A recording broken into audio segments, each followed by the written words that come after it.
think we've won. We've knocked out their Navy, their Air Force. We've knocked out their anti-aircraft. We've knocked out everything. We're roaming free.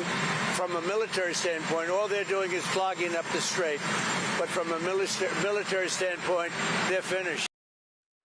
President Trump says that it's for Iran's military, posting on Truth Social that he's even considering winding down the conflict, but still warning that the Strait of Hormuz needs to be policed. So let's bring in retired Navy SEAL officer and host of The Unsung of Arlington on Fox Nation, Mike Sarraille. Great to see you this morning. Thanks for joining.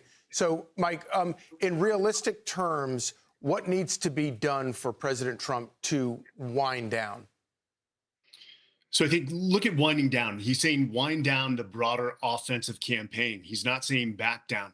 And it's moving from the airstrikes to what we call selective dominance. And that's why Karg Island is going to be of such strategic importance and most likely the seizure of that island.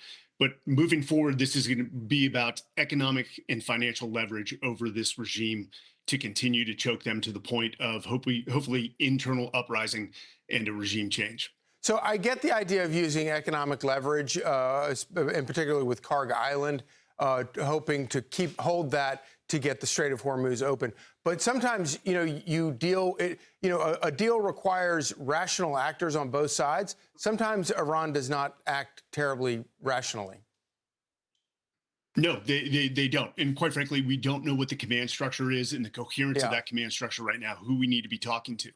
So, again, we are not going to make it anywhere with this regime. To your point, they're irrational. They're almost like a regional hostage taker. Yeah. And they will understand that up to the point that the U.S. Marines get involved and steal or take hold of their cash register. And ironically, it's probably true that the more layers of leadership that you wipe out, the worse or more irrational the next people get in terms of negotiating. But if President Trump were to try to take control of Karg Island, would that require boots on the ground? Most likely. To your first point, yes, we got to continue to degrade or decimate the regime. Ultimately, we want to strike the internal security apparatus that is keeping repression on the people. But Karg Island will most likely be a seizure, what we call a joint forcible entry operation. And there is risk there of putting boots on the ground, but it is limited. It's not signaling a forever war.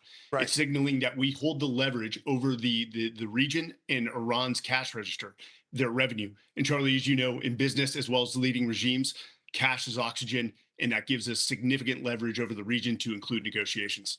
And I would assume that you would say the same thing about whatever would be required to take control of that uranium. Oh, 100%. And again, that is also a potential option on the table for limited offensive operations. A snag and grab is to get in with special operations to seize that uranium and get out as quickly as possible. That option has always been on the table for President Trump. He's not triggered that operation yet. Mike Sarraille, thank you for always breaking a very complex situation down so that we can understand it. Appreciate it. Thanks, Charlie. I'm Steve Ducey. I'm Brian Kilmeade. And I'm Ainsley Earhart. And click here to subscribe to the Fox News YouTube page to catch our hottest interviews and most compelling analysis.